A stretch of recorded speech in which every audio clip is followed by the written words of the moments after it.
And I can feel it coming on.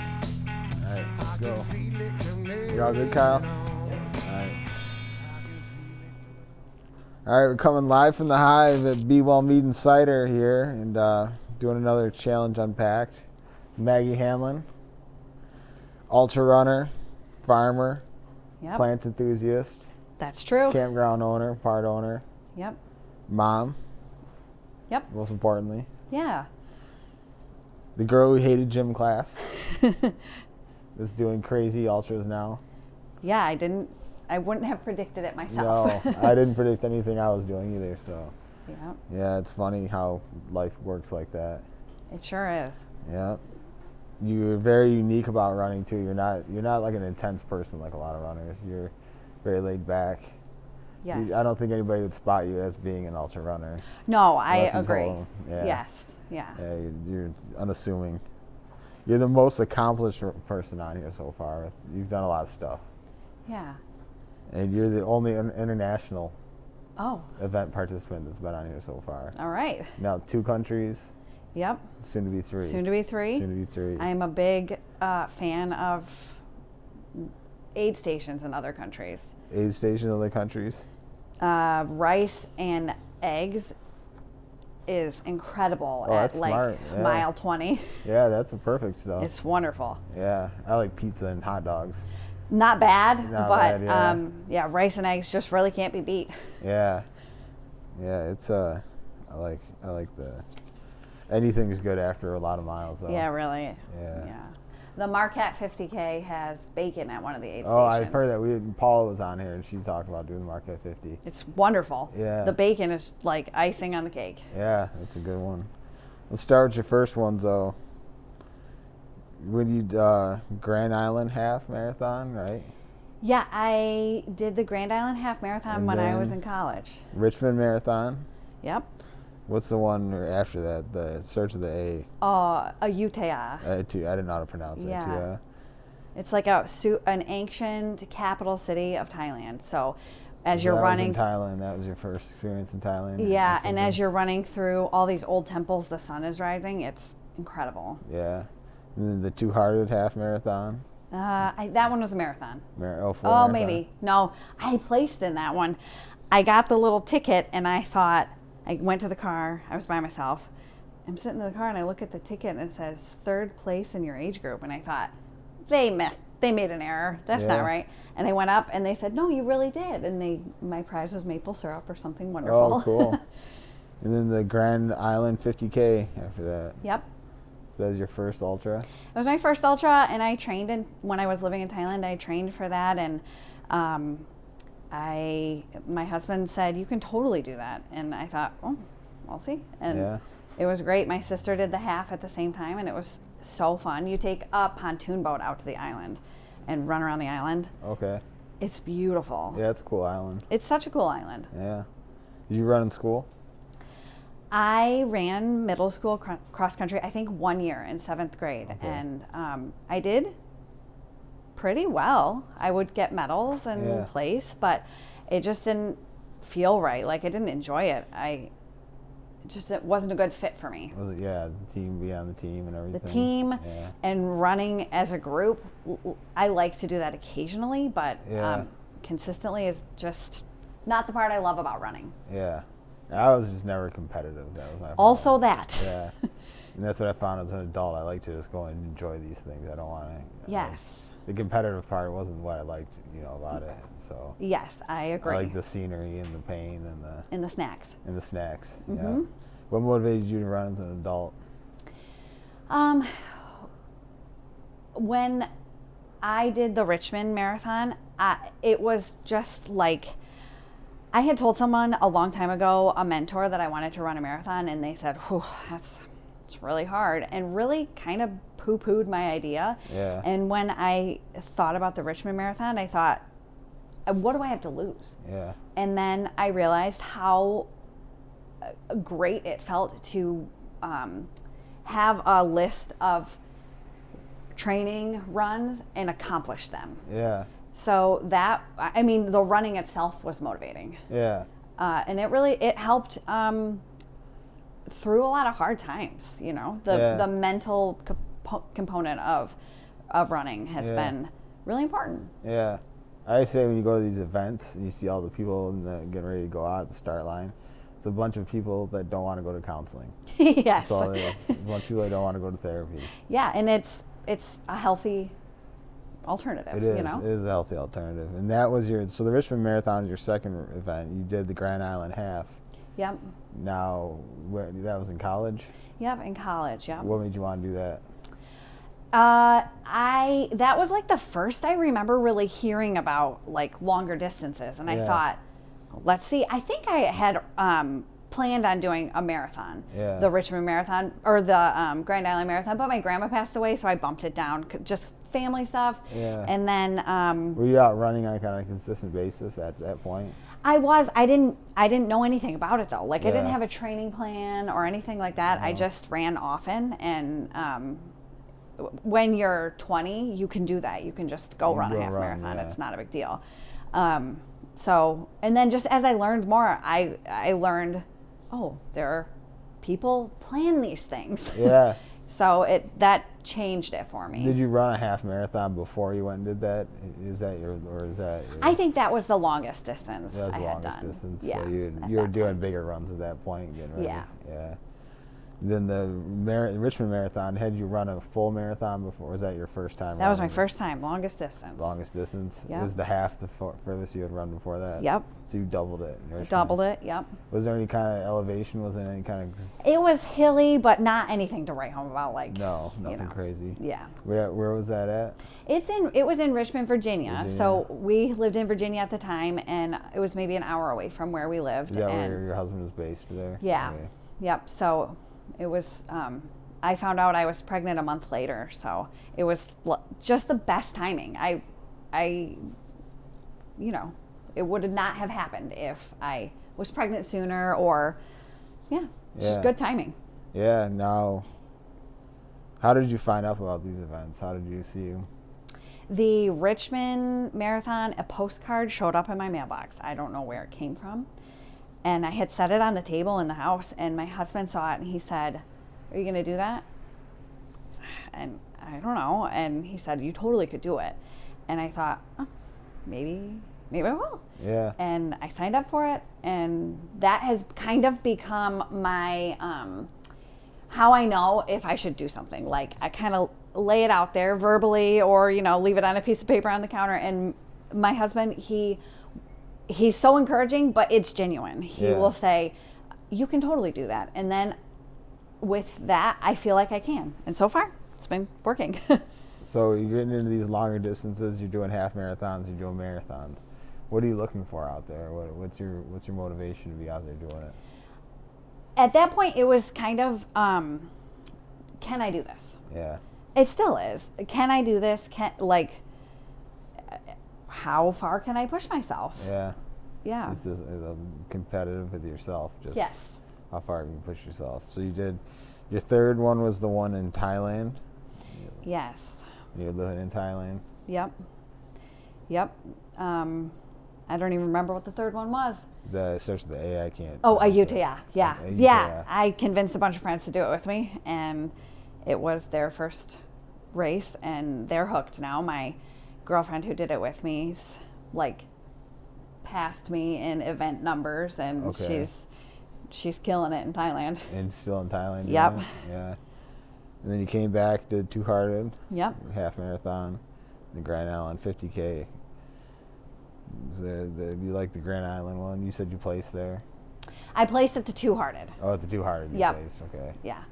So placing for me is I don't care about it, but I'm surprised when it happens. Yeah. I'm probably a back of the pack runner. Yeah. Oh, yeah. I like to stick in the back. It's less scary back there. Yeah. Then your next races were the Bangkok Full Marathon. Yeah. So 2 Bangkok marathons, it says. Yeah. So the Bangkok marathon, they do it at night. So they shut down the highway, and you're running an elevated highway all through Bangkok. It was so cool, and they do it at night, so it's not 1,000,000 degrees. Yeah. So that was a cool experience. Yeah.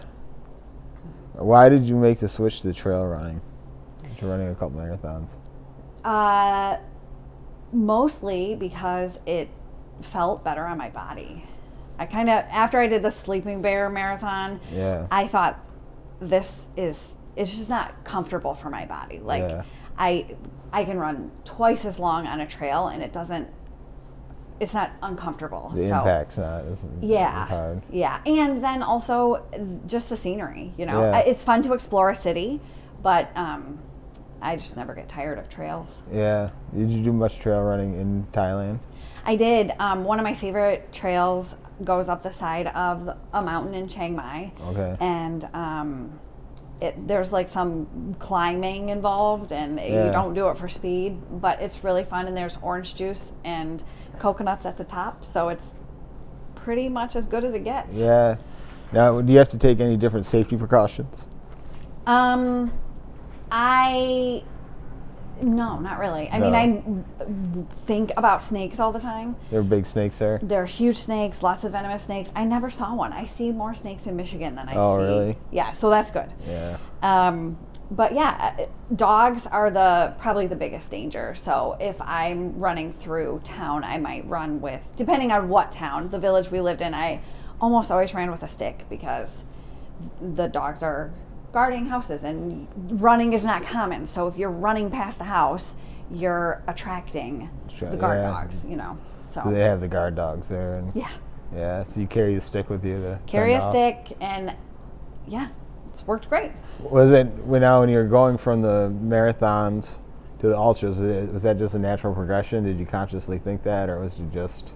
No, it just happened. It just happened. Yeah. And honestly, for like a 50K, the training is not super different. I do like a back-to-back long run, and that's really the biggest difference. Yeah. So it wasn't a lot more to jump onto. You just kind of natural progression, just bigger numbers. Yes. Now, removing yourself as the girl that hated gym class and becoming the girl that loves running, do you think that's kind of affected the rest of your life? Because you're always jumping into things, right? Yeah, I think it has. Like, You were a farmer. You had a farm at one point. Yeah. You've bought an old house, fixed it up. Now you've bought a campground that you've been fixing up. Yeah, so we're actually on our fifth old house we've bought. Fifth old house. And I guess I feel like I'm not afraid to try things. You know, what's the worst that's going to happen? Yeah. Like competing against myself. Can I do this? Yeah. Can I fix up an old house? My husband and I did not know anything about fixing houses, and we bought one just before COVID, and we did it, and it was beautiful. So what was the worst that was going to happen? The house was abandoned. It wasn't going to get worse. Yeah. So. Is that the house right down by the park? And Yeah. stuff? Yeah. There's not much worse you could have done to that house. Nope. And it's beautiful now. Was it more challenging going from the half marathon to a full marathon, or from the full marathon to the ultras? I think half to full was pretty challenging. The training aspect of it, the runs get longer, and the training block is typically longer for a full marathon. Yeah. And at that point, I started incorporating nutrition. I'm pretty sure when I was training for first half marathon I didn't even know people ate when they were running. So that's changed a lot. Just like learning about those types of things has helped running be more enjoyable. More enjoyable. Are you paying attention to your times? Not at all. You're not watching it. You're just trying to Don't finish. care. No. Nope. I like to run for the views, and I love Huma double espresso, double mocha goo. You're out in the woods having a mocha goo. How much better is life? Yeah. It's pretty good. Yeah. That's brutal. The now, is the running culture different in Thailand than it was here? In the village we lived in, the only people that ran would like jog from their house, a half mile and jog back, and they felt like that was abnormal. There were a couple people who did that. So I was really it was a real anomaly to have a white girl running up the mountain and back in our village. When we moved to Chiang Mai, it was really awesome. There was a huge trail running community, and I made a lot of Thai friends that are trail runners. There's even a cafe called Base Camp that's for trail runners. So it's at the bottom of my favorite mountain, and I'd go and have coffee and, you know, maybe meet someone and we'd run up the mountain together, or meet up with friends there and have coffee before or after. So it was a lot different. I felt like it was much easier to meet other trail runners when we lived in Chiang Mai. Yeah. What do you like the trail running there, or do you like it in the States more? I don't think so much about snakes here. Yeah. It's just so different. It's beautiful. Like, it's pretty unique for a girl from Michigan to experience running through a rubber plantation. Yeah. And, you know, up the side of a mountain where there's banana trees and all sorts of things. But I love Michigan. It's a beautiful place. Oh yeah. No, I think that's why so many people do these activities up here. Yeah. Once I started running and riding bikes up here, I always wondered why I saw so many people running and riding bikes here. Then once I started doing it myself, I saw why. Yeah. And with all these hills and the scenery is just amazing. It's beautiful, and it's a good reason to be outside. Where's been your favorite location to run so far? It wasn't a race, but my cousin lives in Fruta. Well, she's got a motel that they own in Fruta, and I went to visit her, and I love running in the mesas, the red ground, and that was really unique. I'd never run anywhere like that. I think that, and this summer, my family went to Scotland and Iceland, and running up the green mountains with just mist everywhere in Iceland or in Scotland. So cool. You thought about going back there to do an event? I would. Unfortunately, my husband likes to check a place off, and we can't return there until we complete the list of other countries in the world. List of every other country that you're going to go to. Exactly. So in like 30 years, we might circle back around to Scotland. Yeah. Now, your next races were the Run Michigan Cheap Run in Petoskey. Yep. What's the starts with the W? Wagashants? Wagashants Trail full marathon and Sleeping Bear full marathon. Yep. You just keep running marathons. Yeah, I was trying to just see like what's out there, what around us. You try to do 1 a year, 2 a year. Whatever happens. Whatever happens. Yeah. Just bring it on. No plans.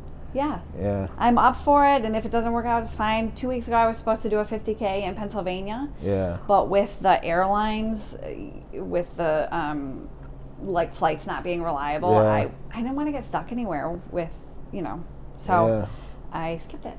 You ever not finished something that you've done? Not yet. Not yet. That's a tough one. Yeah. Yeah, that's the challenge. The challenging of completing the event. That's a challenge. Yes. But not finishing it or not be able to go and not even be able to participate. That's the tough one too. Yeah, it's a different kind of hurdle to climb over. Yeah. Mm-hmm. What does your diet normally look like compared to when you're training?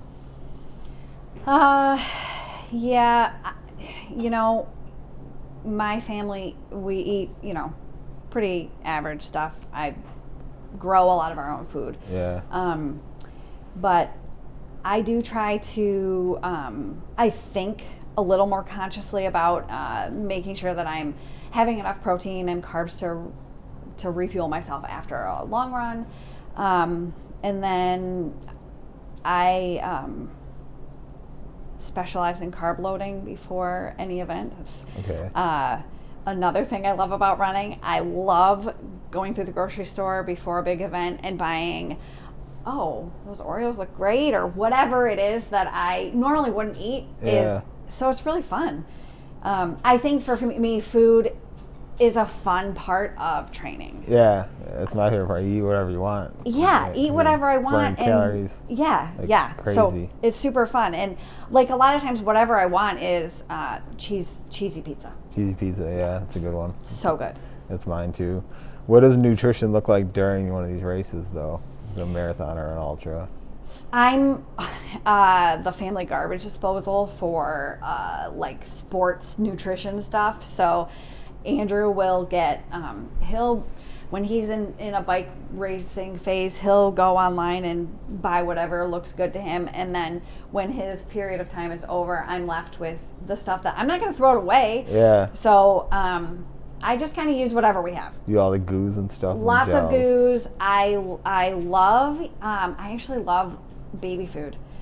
Sometimes I've heard this. I've heard people talk about the baby food. Yeah, it's great. If I'm out there a long time and I actually feel hungry, I like having a baby food feels like you're eating something. Yeah. Yeah, so I do that, and then I use a lot of like carbohydrate mix in with my electrolyte mix. Okay. Yeah, and then just snack all the way. Sometimes I pack like a little bag of potato chips, Yeah. or I try to eat something every 90 minutes or every 45 minutes. Yeah. Yeah, it's fun. That's where I'd always mess up with. I'd go out miles instead of time. Well, Yes. sometimes this 20 miles is going to take twice as long as the other 20 miles, so it's never worked out that well. Yes. You Yeah. gotta go by time. Yeah, so I watch my watch, and at every 45 minutes, I eat something, and every hour I take salt tablets. Okay, And yeah. that seems like the most structure I have to my eating. You did that. You get your cramper. I don't get cramps, but I just don't feel great if I don't take salt tablets. Okay. And so I found that's the easiest thing. Even though I have electrolytes in my bottle, Yeah. it really, I'd always do 2 water bottles. One was just water, one was the mix. yep. But I'd eat those salt tablets like every half hour, hour. I was a cramper though. Okay. I cramped bad. And that stopped it. Oh yeah. It made me blow it up real bad. I hated it. It made me feel bad at the end of it. I didn't like that feeling, but Yeah. it'd take a couple of days for all that salt, I think, to pass through my body, and Yeah. that's a lot of salt. It's a lot of salt. What are you thinking about? What's your meal you're thinking about at that ultra or that marathon? What's the finish meal? I remember this run that my sister and I did. I was going out for 20 miles, and she was like, I'll join you for 4. And she ended up running the whole 20 with me. Oh, wow. But the whole time we were talking about what food truck would you like to see on the side of the road right now? Egg salad sandwiches is the thing I always want, which is never a thing I want when I'm not running. But Yeah. if you met me on the trail with an egg salad sandwich, it would be like the most magical food. The egg salad, I don't know if I could do that. It sounds disgusting. Yeah, it sounds, especially, I'm just picturing the heat, I guess. Yeah, that's true. I'm making the connection to the heat. Yeah. Yeah. What does your training look like for something like that? One of those, anything? So right now I'm training for the Marathon Des Sables, which is a pretty long race, and I am also struggling with shin splints. So I'm alternating biking with running, and I do usually, if I wasn't alternating biking with running, I would do 2 short days, a medium day, and 1 or 2 long days. Okay. So I'm usually running 5 or 6 days a week. And you got a trainer right now? I do. I'm sponsored by Warrior Trail Foundation. Trail Foundation on the shirt. Yep, I'll have the and- information in the comments for this or in the description. That'd be great. Yeah. So they sponsor veterans and veteran spouses to have a trail running coach for a year. And my coach is, her name's Brittany Peterson. Okay. She's amazing. She's like 3rd place World Skyrunning Series champion. She's gotten 2nd place at Western States. She's just a really cool person in addition. Yeah. So she's coaching me through running this event in Morocco in the spring. It's the type of event that it's very important to have a coach for. Oh, for sure. So And you ran here today to do this interview. I sure did. 8 miles or 10 miles? 10 miles. 10 miles here. Did you run yesterday? I did. I ran on Lake Michigan. You ran Lake Michigan. How far yesterday? Like 13? 13 miles. Yep. You ran the day before? Day before, I just went for a walk. Went for a walk. No. Still, those are some big numbers 2 days in a row. Yeah. So that's like the piece of ultra running that is important in my training is the back-to-back long runs. Back-to-back long runs. Yeah. And I don't know if you can see on the camera that there's snow on the ground. There's inches of snow on the ground right now, and you ran here today, and there was Yeah. inches of snow on the ground yesterday. You're running on Lake Michigan. At frozen sand. Frozen sand. That was actually kind of a genius place to run until the ice built up on the beach. Yeah. It was great. Was and it? then today, when I was on the main road, the side of it was really slushy, which was annoying, but also mimics sand. So yeah. it was effective. Gets you prepared. Yep. How do you think the discipline of the training has translated into your other aspects of your life, like your professional life, your personal life? So my daughter has chronic illness. Yeah. And in a sense, training for a big event while she's been pretty sick has been really hard, but also it's been the thing that has kept me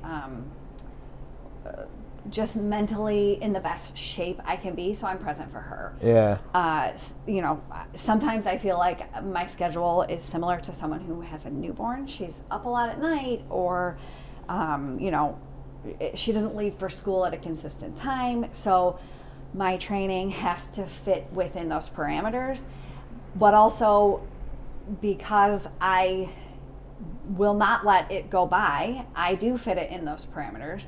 I wouldn't, in this phase of life, if I wasn't training for something big, it doesn't make sense for me to spend my time running. Yeah. But it also is the thing that is helping me be the best mom I can be. Yeah. So I think it's really important in this phase that it just, like, from the outside, training for something huge right now doesn't make sense, but in reality, it makes the most sense. Yeah.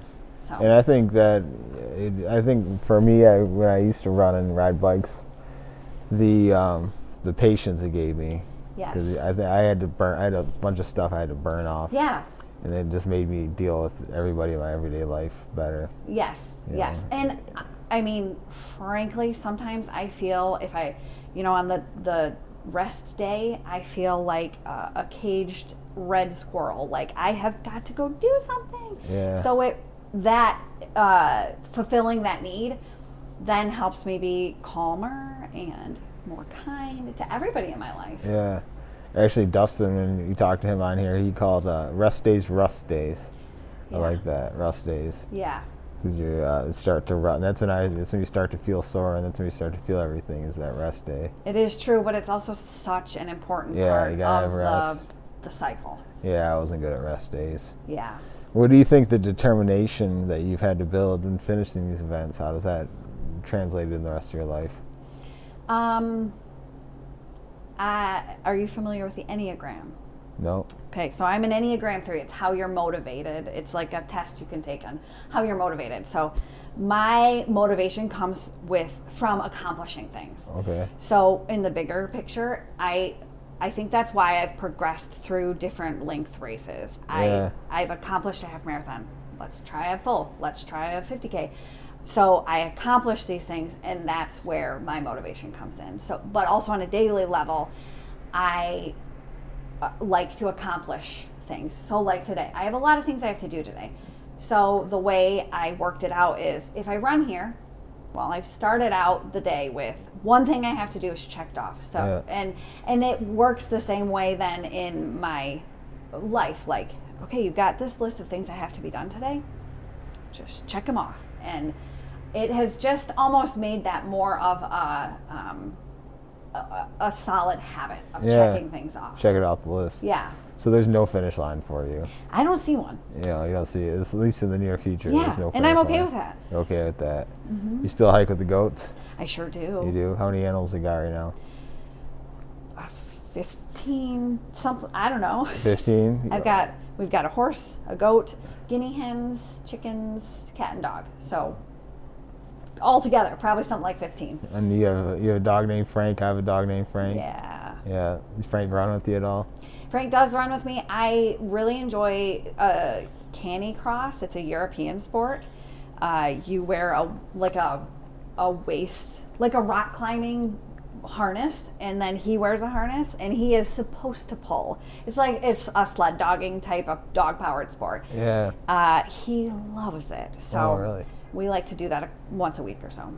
Now, running marathons in other countries, running marathons here, what were some of the biggest differences you saw in the structure of how they ran everything? Food, everything. Yeah, so bathrooms are less common in Thailand. Okay. Like a bathroom, aid station with bathrooms is Yeah. a little bit harder to find. The midnight marathon that I ran through the city, I think there were maybe like 2 or 3 bathrooms for the whole race. That was really not very fun. And then, of course, the food, lots of rice and eggs with fish sauce in Thailand, and a lot less manufactured products like ghee, and a lot more real food in Thailand, which I like. Especially for an ultra distance.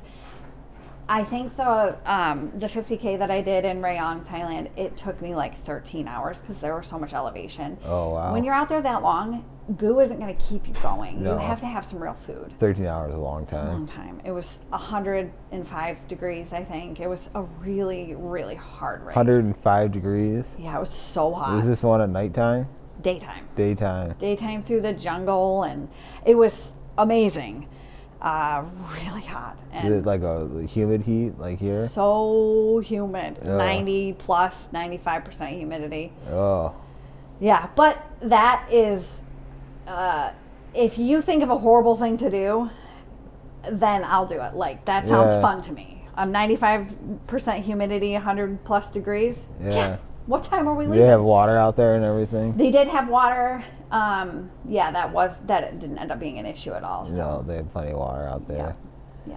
Oh man, they same kind of format though, same sort of format. Yeah. Not anything real different about it. I would say food is the biggest difference. The food is the biggest difference. Yeah. You ever thought about going back to do more there? Yeah. There's the Aka Trail race that I want to do. My friend that I got to start running in Thailand, she just did the Aka Trail race. It's in August. She DNF'd on it because it is so intense and she wasn't really prepared for it. There are parts of the race where you are using a rope to climb up the side of almost like a cliff, and your phone, no cell service, and she ended up DNFing because the battery on her phone died and she was alone, and she was going into night, and she knew that if anything went wrong, she was going to be out there alone, Yeah. So I want to go back and do it with her. Okay. And those first few marathons you did, you're living in Virginia. Mm-hmm. Your husband's in the Air Force, right? Yep. And your military wife living over there. Yep. And then you moved to Thailand. What were you doing in Thailand?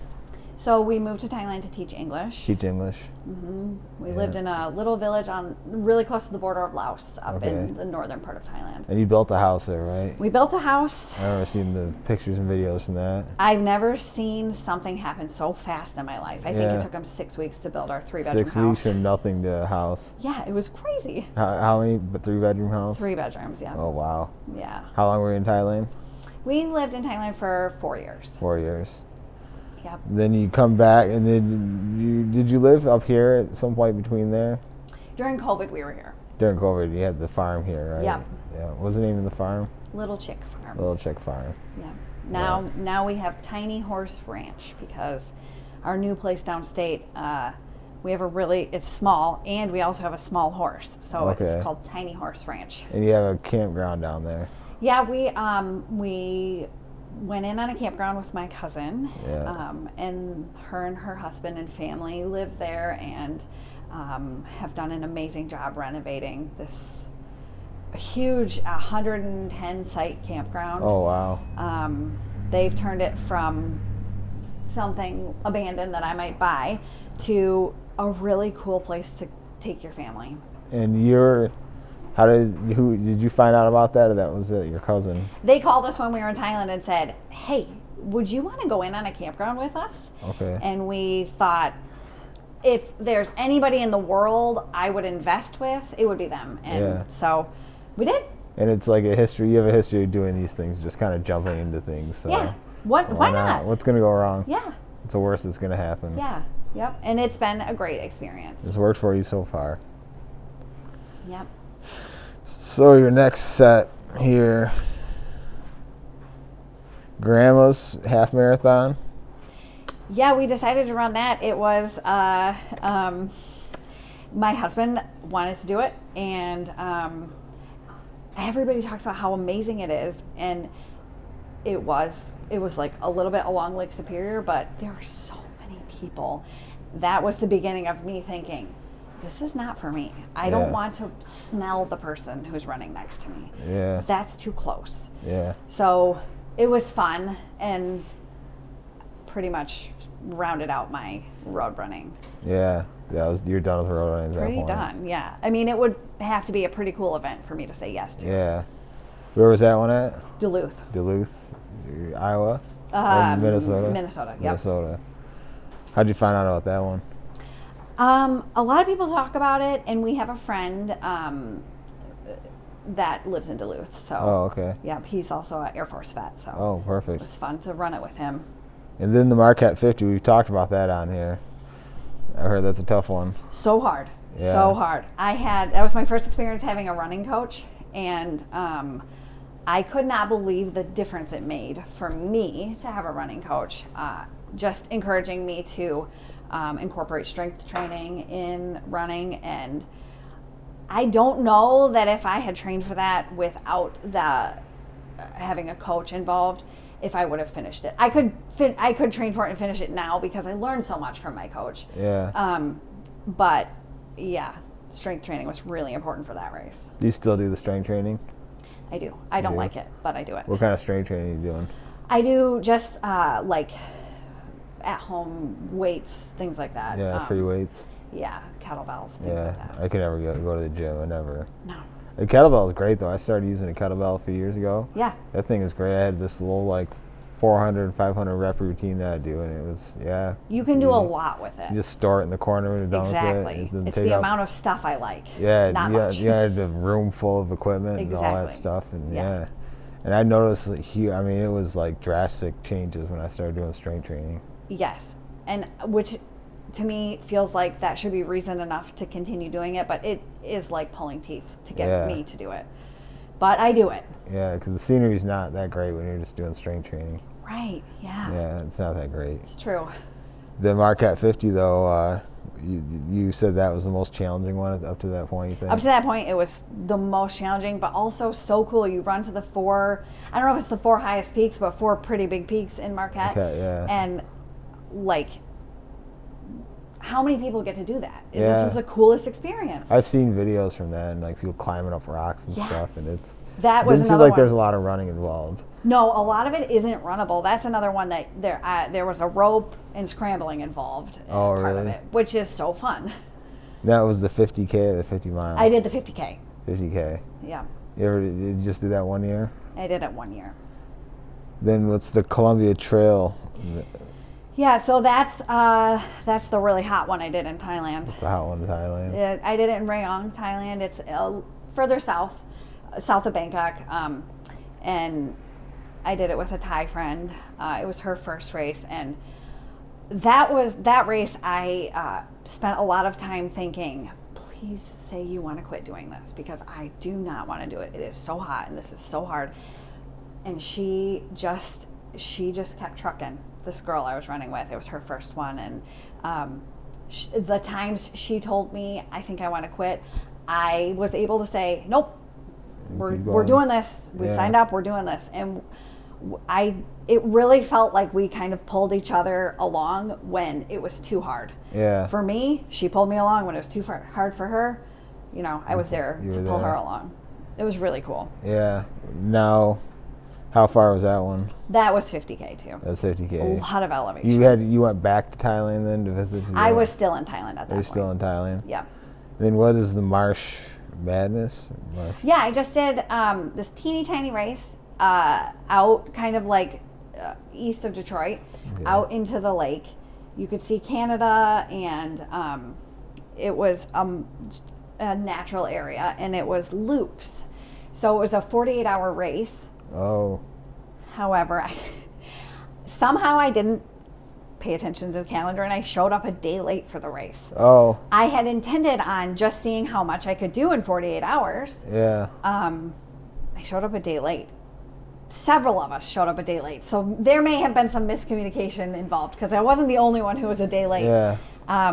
But I was able to still get in a 50. I did a 55K. 55K. Was it? How long did that take you?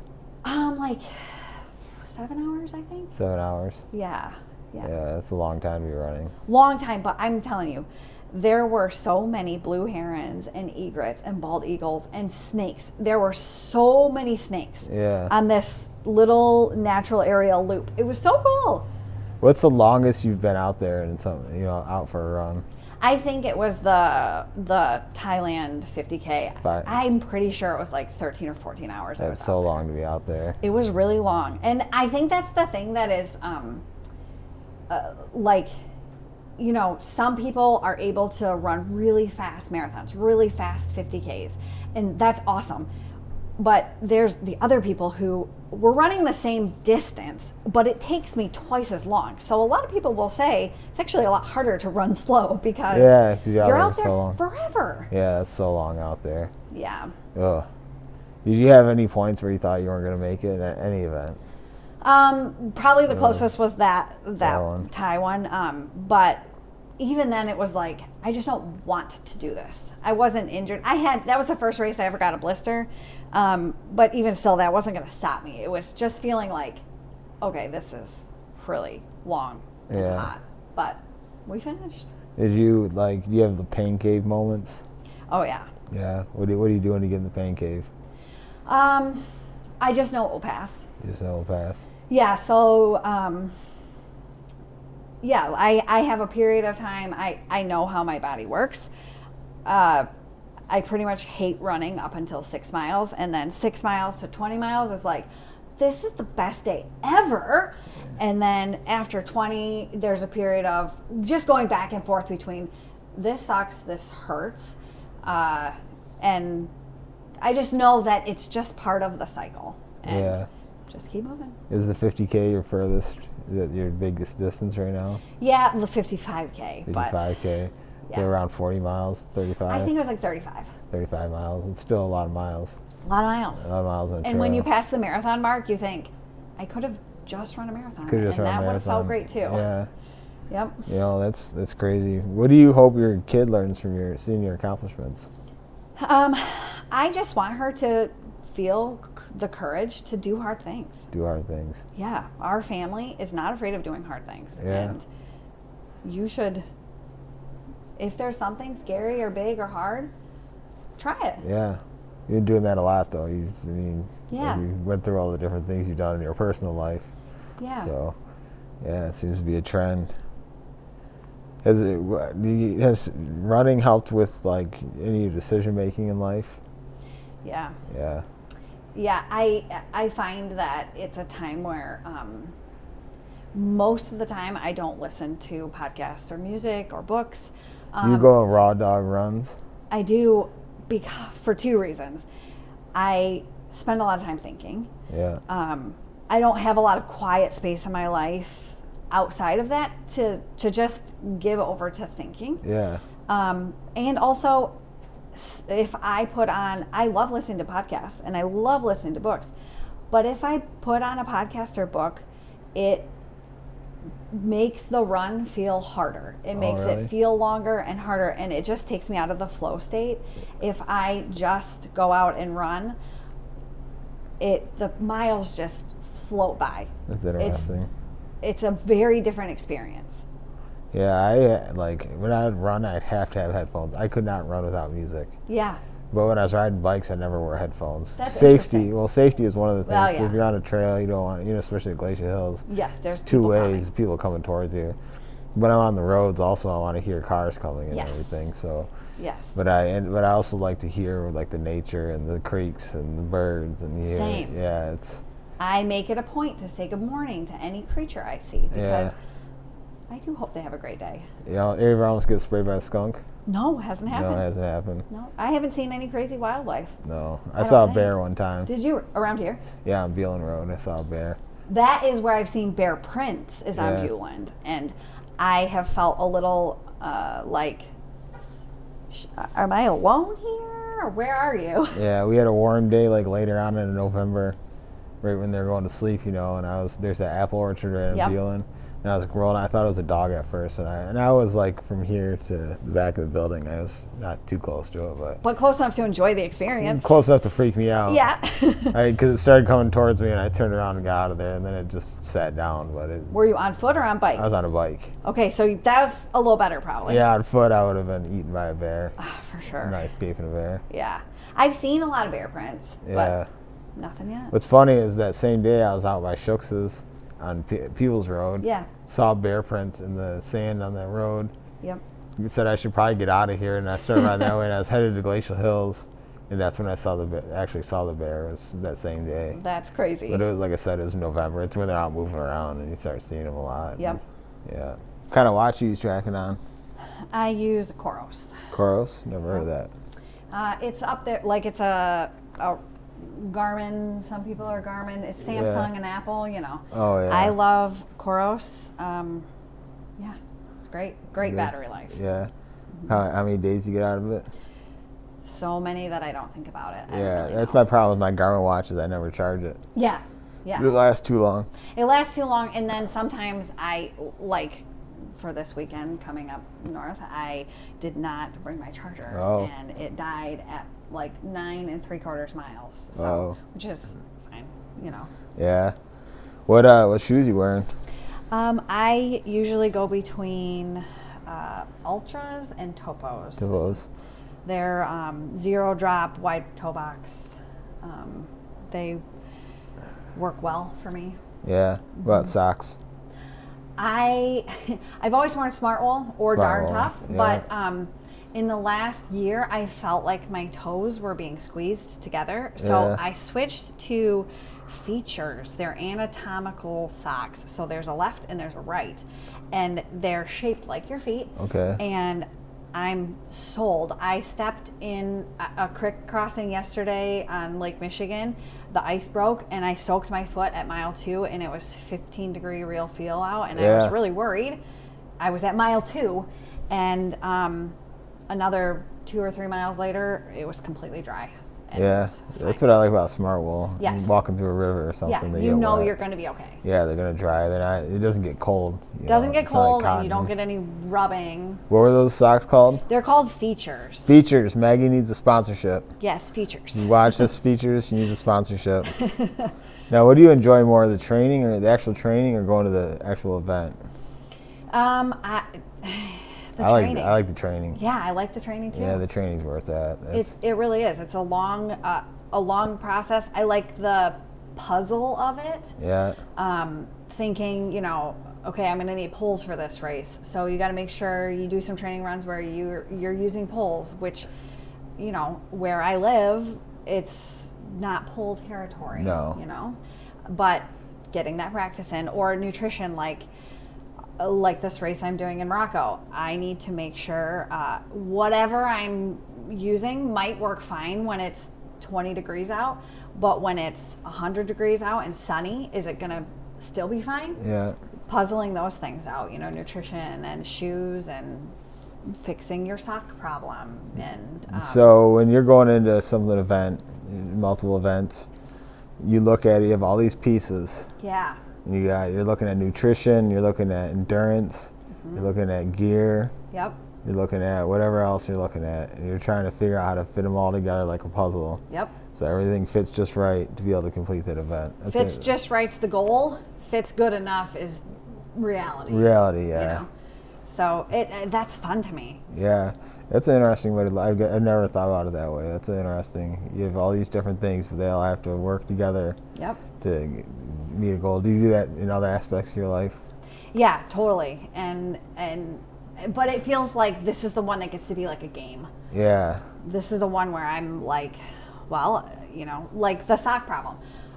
I noticed this at that 55K I did it this summer, and I thought, why does it feel? It felt like I had a rubber band around the end of my feet. And, Yeah. okay, how can I solve this? Crowdsourcing, asking people what kind of socks are you wearing that feel good after all day. Okay, so and then you're going to a house you're going to fix up. Yep. You have all these different things you got to do. Same thing. Same thing. You put It's them the together. puzzle of, okay, well, well, we learned it on the first house we renovated.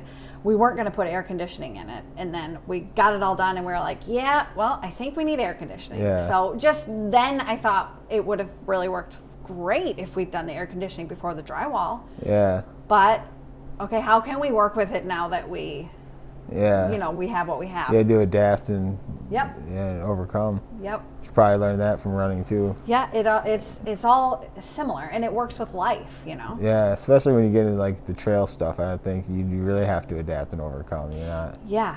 And how do you even how do you train for something like the Marquette 50 without? Do you go to Marquette? No, I didn't go to Marquette. For that one, I was living here, so I did the Dunmore's Hill.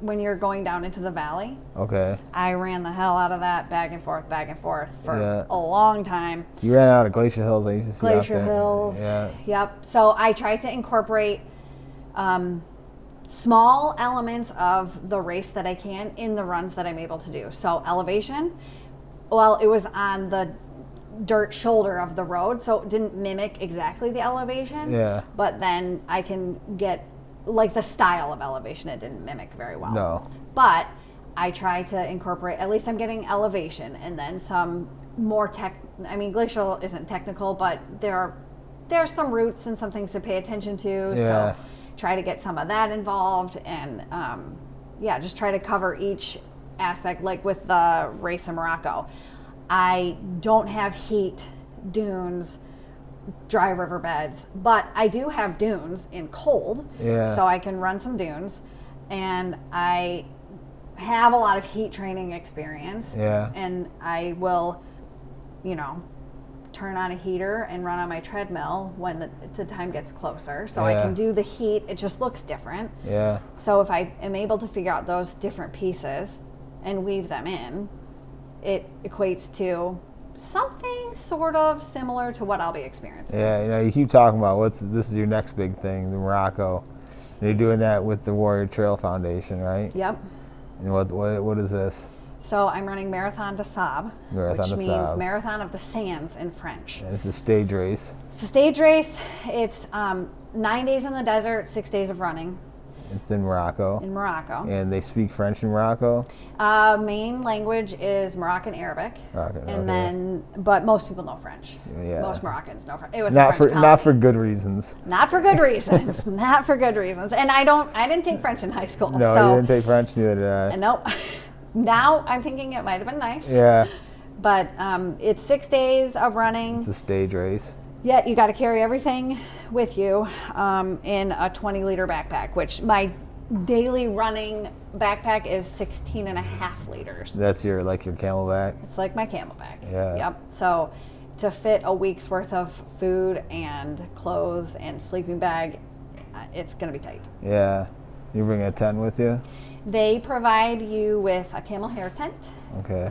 You share it with 8 other runners, and then they provide your water, but the water's rationed, so you have to be really intentional with your water use. Can you carry your water if you wanted to?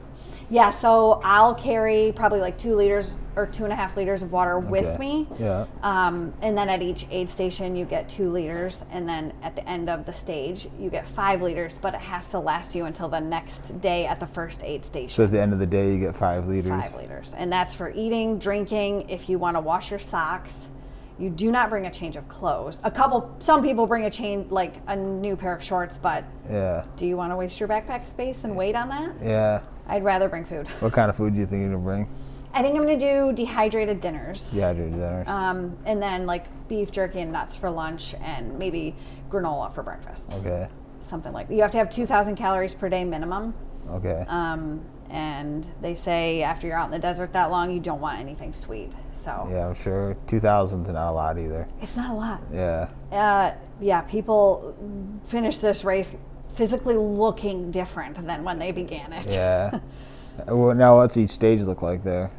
So the first, we won't know until we're on the bus going to the bivouac, where our tent station. Okay. We will get a road book, and it's going to tell us what each stage is. But in history, this is the 40th year of this race, and in history, it starts with usually 2 or 3 marathon length or slightly less days, and then it has a long day. What's a long day? Usually the long day is like 60 or 70 kilometers, but they had a special announcement after I signed up for the 40th anniversary. It's 100K for the long day. So 100K, 60 miles. 60 miles, yep. Wow. So a couple marathons. Couple marathons, 60 miles, and then a couple more marathons. Couple marathons. Like more or less. They're not always, sometimes they're a little over, sometimes they're a little less. So. A little less. Yep. So, and this is in the desert? In the desert. Yep. You have no experience? I have camped in the Sahara. You camped there? Yes. Okay. So when I was in college, I did an internship in Morocco. Oh, okay. So, yeah, we spent just like 3 days camping, and I thought, I will never come back here. This place sucks. Yeah. There you are, going back to run multiple marathons there. Nothing beats the night sky in the Sahara. Yeah. So. No, that'd be awesome. And so it's 9 days total. You said you'll be out there. Yeah. So the first 2 days they do gear check, health checks. You not just anybody can run this race. You have to have a lot of health clearances when you're in your home country, and then when you get to Morocco. Oh, okay. So they want to make sure you're not going to drop dead. Die out there, yeah. Yeah. Well, I think in history, one person has died, and one person was lost for 9 days. Oh, really? Really incredible story. It was back in the 90s before they had trackers and all the gear, but he was lost for 9 days and survived by drinking bat blood and reconstituting his macaroni and cheese with his own urine. Oh, I hope that doesn't happen to you. I really hope not too. Do they give you beacons when you go out now? You got a beacon. There's four-wheelers, there's like Land Cruisers, and then there's helicopters too that are watching for anybody who might go astray. The danger is sandstorms. If you move during a sandstorm, you can get lost. So they want you to hunker down during a sandstorm. Is something like this marked, or how do you? Yes, it is marked. And benefit of being in the back of the pack, there will also be footprints. Footprints, you just follow the foot in the sand. Yeah. That's insane. You ever thought about doing like the Barclays or Barclays? That doesn't interest me for some reason. Maybe because I know I couldn't do it. Yeah. No, I want to do the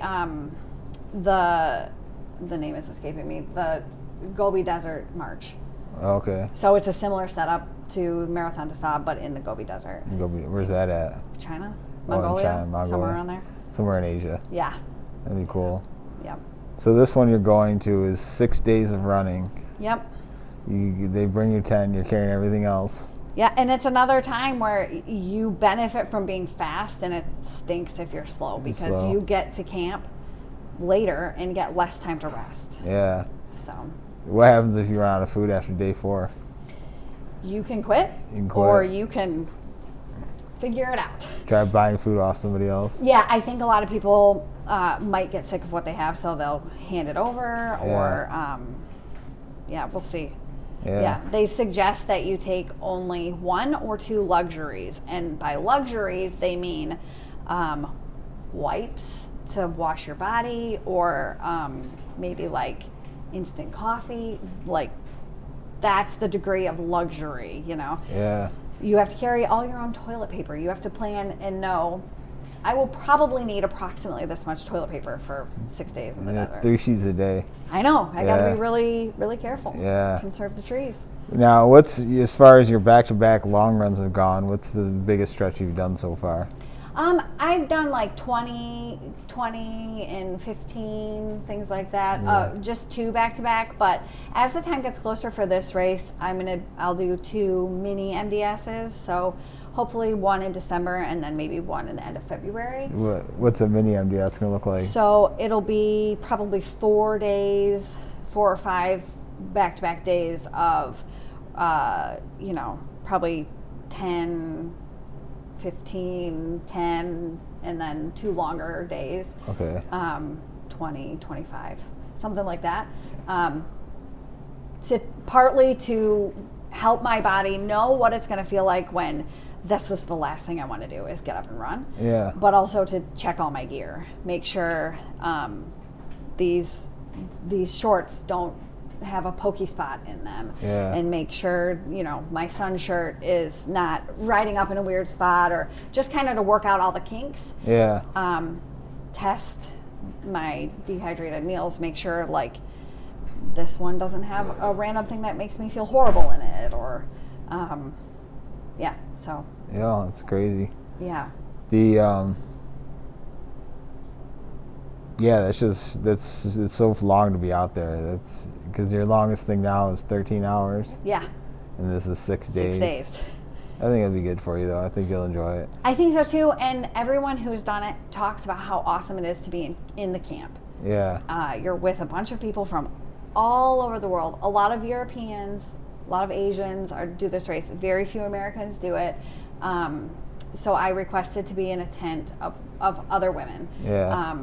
And I mean, I just anticipate making a lot of cool friends. And you're all doing the same thing. Doing the same thing. Our one job is make it through today. Yeah. Mm-hmm. How'd you get hooked up with the Warrior Trail Foundation? I found out about them. I think I found out about them through Instagram. Okay. And I applied, and I didn't hear anything. Yeah. And I thought, okay. And then out of the blue, the founder emailed me and said, hey, I've got a run coach I'm going to hook you up with. You get a year of coaching with her. And it's been really awesome. She's How long have you been doing this with them? I think I'm probably like maybe 4 months in. 4 months in. Yep.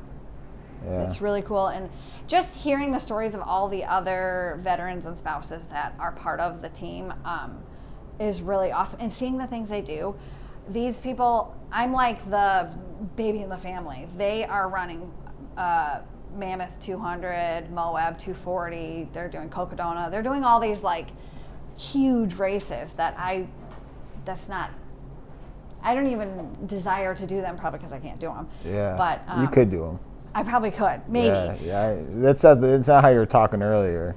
I just am not at that step You're yet. not stepped there. Yeah, Yeah. that's the next step. Yeah. So, but it's fun to think about, like, they're out there doing this. And actually, to be honest, if watching them makes me think, maybe I could do that. Yeah. So That's good. it is Good cool. for And you. it's cool to hear their stories. A lot of them are,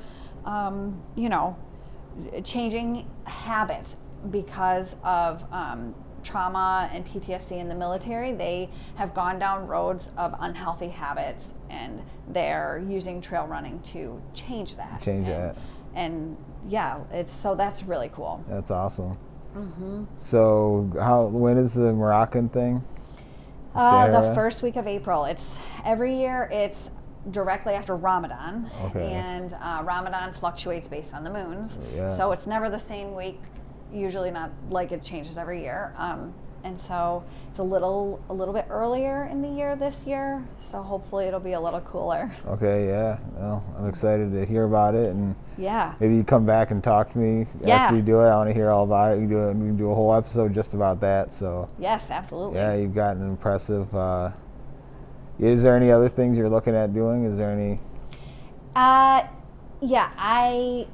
I don't know if I'm ready to say I want to do it, but I'm very curious about the Wolverine 100. Wolverine. It's a new race. This was the first year. It was Petoskey to Alpena. Oh, okay. I think that'd be pretty cool. Just dirt roads or something? I think a lot of dirt roads, forest roads, things like that. Yeah, I did a ride one time with someone, with Darren actually. We rode out to Wolverine and back from here on our bikes. Did you really? Went through the Jordan Valley and stuff. Yeah, it'd be beautiful. Yeah, out by Wolverine, it's beautiful out there. There's some cool dirt roads. And Yeah. We live in a beautiful state. Now, how long is that one? That's a 100-miler. So So that's why the I'm next not. step. Yeah, I'm not sure I'm ready to say it. We got to see how the 100K goes. I think you're ready to say the 100 miles. I think it's the next obvious step. It does seem like it. Yeah. Yeah.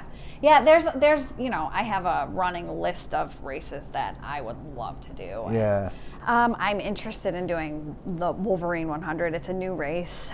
I think it's Petoskey to Alpena. A lot of forest roads. It's a 100-mile race.